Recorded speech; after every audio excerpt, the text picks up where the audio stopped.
Yes, ikaze kuri mwese mudukurikiye hano kuri iyi channel. Uyu mwanya ni umwanya tujye kubasomera amakuru abagiye agaruka mu binyamakuru bigiye bitandukanye.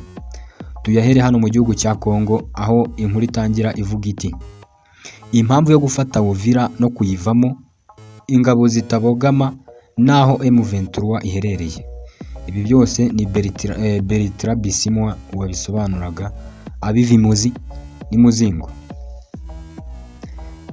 Abantu benshi bakurikiranira hafi iyi ntambara yo mu burasirazuba bwa Repubulika Iharanira Demokarasi ya Kongo baratunguwe ubwo mu bice bigize ikibaya cya Ruzizi na Rusizi mu ntara ya Kivu y'Amajyepfo hatangiraga imirwano ikaze, habura iminsi mike ngo i Washington hasinyirwe amasezerano y'amahoro n'ubufatanye mu iterambere ry'ubukungu. Iyi mirwano yatangiye tariki ya kabiri Ukuboza mu mwaka w'2025 ubwo ingabo za Repubulika Iharanira Demokarasi ya Kongo, iz'u Burundi, Wazalendo n'umutwe w'iterabwoba wa FDLR byarasaga ibisasu biremereye mu bice bigenzurwa na AFC M23 muri teritwari ya Walungu, birimo santere ya Kamanyora na Kaziba. AFC M23 yari yamenye umugambi w'iki gitero mbere y'uko gitangira. Yakoresheje imbaraga zidasanzwe mu gusubiza umwanzi, ikoresheje ihame imenyereweho ryo gusenyera ikibi aho gituruka. Nibwo yafashe santere ya Katogota iramanuka igera mu mujyi wa Uvira tariki ya 9 Ukuboza. Umuyobozi wungirije wa AFC M23 ushinzwe ibikorwa bya politiki, diplomasi n'imiyoborere, Bertrand Bisimwa, yasobanuriye The New Times kubwo abarwanyi babo bafataga umujyi wa Bukavu muri Gashyantare, imitwe ya Wazalendo yahungiye mu mujyi wa Uvira ikajya ihabwa ubufasha n'ingabo z'u Burundi.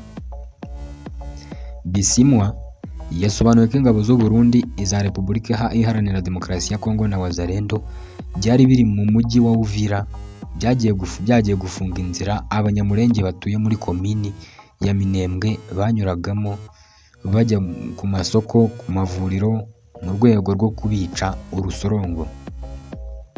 Yakomeje agira ati: banatangiye gukoresha drone mu kwica abaturage batuye muri Minembwe. Cyari ikibazo bigoye kucyakira, ariko kubera ko twari kure ya Minembwe nta buryo bwari buhari bwo kugerayo mu munsi umwe, ibiri, yewe n'icyumweru. Mu nzira hafi inzitizi ni nyinshi kandi twari mu bihe by'agahenge. Noneho reka turebe hano uko iki cyemezo cyo gufata Uvira cyaje. Bisimwa yatangaje ko ubwo iryo huriro ry'ingabo za leta ya Demokarasi ya Kongo ryarasaga mu bice birimo Kamanyora na Kaziba, AFC M23 yabibonye nk'umwanya wo kujya gutabara abanyamurenge bari bakomeje kwicwa mu buryo butandukanye. Ati: ubwo baduteraga twaravuze tuti rwose uyu ni umwanya wo kugarura amahoro muri kiriya gice cy'igihugu. Nuko twageze muri Uvira kugira ngo duhagarike ubwicanyi, duhagarike politiki y'ivangura, duhagarike politiki y'urwango rwibasira amoko, dufungure inzira zigera Minembwe, dufasha abatuye muri Minembwe kongera kubaho kubera ko bapfaga buri munsi. Yes, akaba ari uko rero hano byifashe kuri iyi nkuru ya AFC M23 n'umuvugizi wayo mu bya politiki ariwe bita Bertrand Bisimwa. Yes, noneho tujye hano mu Rwanda, aho Perezida Kagame na Madamu Jeannette Kagame bakiriye abantu b'ingeri zose mu birori bisoza umwaka. Ku mugoroba ku 29/2025 Perezida Kagame yakiriye abantu b'ingeri zinyuranye mu birori byo kwishimira ibyo u Rwanda rwagezeho muri 2025. Ashima uruhare rwa buri munyarwanda mu gutuma igihugu gitekanye. Perezida Kagame yavuze ko umwaka wa 2023 warangiye neza, uwa 2024 nawo bigenda gutyo, igihugu gifite byinshi cyagezeho muri icyo gihe cyose. Ati: n'uyu wa 2025 twawugenje gutyo, twawukozemo byinshi, twageze kuri byinshi, uyu mwanya ni uwo kubyishimira. Yavuze ko abantu aribo bakora ibintu igihugu cyagezeho, kashimira abanyarwanda ku byo bakoreye igihugu. Ati: yagize ati ndabashimira mwebwe muri hano n'abandi banyarwanda batashoboye kugera hano, ndagira ngo babyumve ko turi kumwe nabo nubwo turi aha turi bake, turi kumwe nabo aho bari hose. Yavuze ko ibyo igihugu kigeraho bishoboka kuko hari umutekano. Yongeraho kugaruka ku magambo yavuze mu bihe bishize ko abantu bagomba kuryama bagasinzira. Avuga ko ubu abantu bakwiriye kuryamira igihe cyabyo bakagira n'umwanya wo gukora. Akaba ari uku rero byifashe hano kuri iyi nkuru ya His Excellence, aho nawe yatangaga ijambo ryo gusoza uyu mwaka turimo. Tujya hano noneho mu Bubiligi, aho inkuru itangira ivuga ko Ububiligi bwamaganye RDC yibasiye Abatutsi busabwa guhagarika kuriraho ingona bugafata imyanzuro. Minisitiri w'Ububanyi n'Amahanga w'Ububiligi Maxime Prevot yamaganye amagambo yavuzwe n'umuvugizi w'igisirikare cya Repubulika Iharanira Demokarasi ya Kongo, uwo bita Major General Sylvain Ekenge, wavuze ko gushakana n'umututsikazi bisaba kwitonda. Avuga ko ari imvugo z'urwango zidakwiriye na busa. Nyuma y'ubwo butumwa bwa Prevot, abantu ku mbuga nkoranyambaga batangiye kumubaza icyo ari bukore kuri ayo magambo ya Repubulika Iharanira Demokarasi ya Kongo kandi amaze igihe ashyirwa no mu ngiro. Bamwibutsa ko Ububiligi bumaze igihe bubererekera ibikorwa bibi bya leta ya Tshisekedi. Maxime Prevot yanditse kuri X ati natunguwe n'amagambo yavuzwe uyu munsi n'umuvugizi w'ingabo za Kongo General Ekenge yibasira Abatutsi. Ni ibintu bitari bikwiye ku muyobozi, ndayamagana nivuye inyuma. Imvugo zose z'urwango zigomba kurwanywa.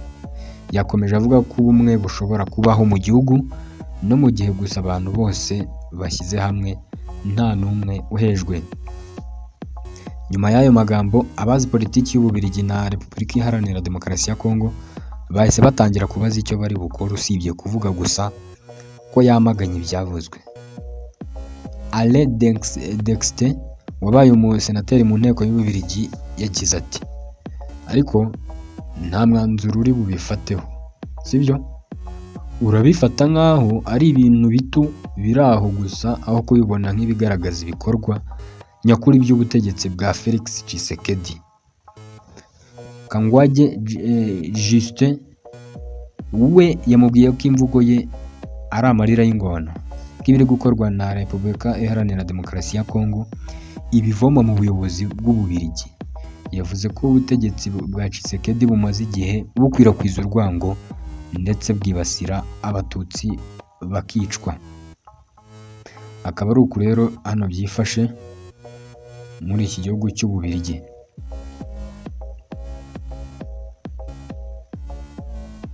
Yes, noneho reka hano tunyarukire hano aho batubwira yuko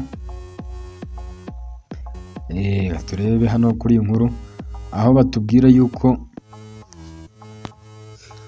Nduhungirehe yagereranyije ibya General Major Ekenge n'ikibaba Habyarimana yakingiyeho mu Bugesera. Minisitiri w'Ububanyi n'Amahanga Ambasaderi Olivier Nduhungirehe yatangaje ko kuba uwari umuvugizi w'ingabo za Repubulika Iharanira Demokarasi ya Kongo FARDC watangaje amagambo yibasira abanyekongo bo mu bwoko bw'Abatutsi yarahagaritswe ari uburyo bwo kujijisha umuryango mpuzamahanga, ndetse bisa neza n'uburyo Perezida Habyarimana yakingiye ikibabare wo mu Bugesera amaze kuvuga imbwirwaruhame yo ku Kabaya. General Major Ekenge ku wa 27 Ukuboza yagiye kuri televiziyo y'igihugu atangaza amagambo yibasira Abatutsi, agera n'aho avuga ko gushyingiranwa n'umututsikazi bisaba kwitonda kuko mu gihe cyo kubyara azana mu rugo bene wabo bakaba ari bo babyarana.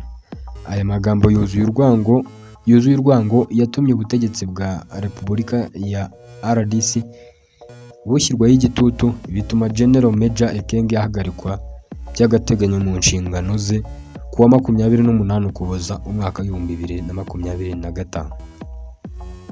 Minisitiri w'Ububanyi n'Amahanga w'u Rwanda Ambasaderi Olivier Nduhungirehe yavuze ko icyo cyemezo cya Repubulika ya RDC yo guhagarika General Ekenge ku mwanya w'umuvugizi w'ingabo ari nko kumuhungisha amaso y'abantu naho ingengabitekerezo ya jenoside ntaho yagiye.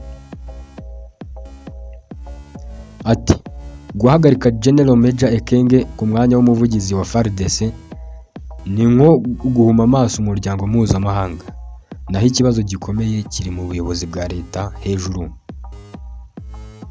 Iri hagarikwa rigaragaza igitugu cy'uburengerazuba, bikatwibutsa uburyo Lewo Mugesera yakingiwe ikibaba na Perezida Juvenal Habyarimana nyuma y'imbwirwaruhame Rutwitsi yavugiye ku Kabaya mu Gushyingo 1992.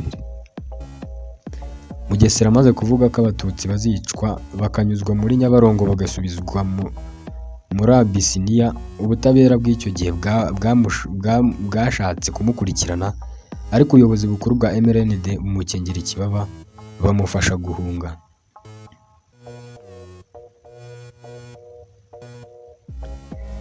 Mu 1992 Mugesera yahise ajya muri Espagne, nyuma ajya muri Canada ahaba umwarimu muri kaminuza kugeza muri Mutarama 2012 ubwo yoherezwaga mu Rwanda agakurikiranweho ibyaha ubutabera bwamushinjaga. Minisitiri Nduhungirehe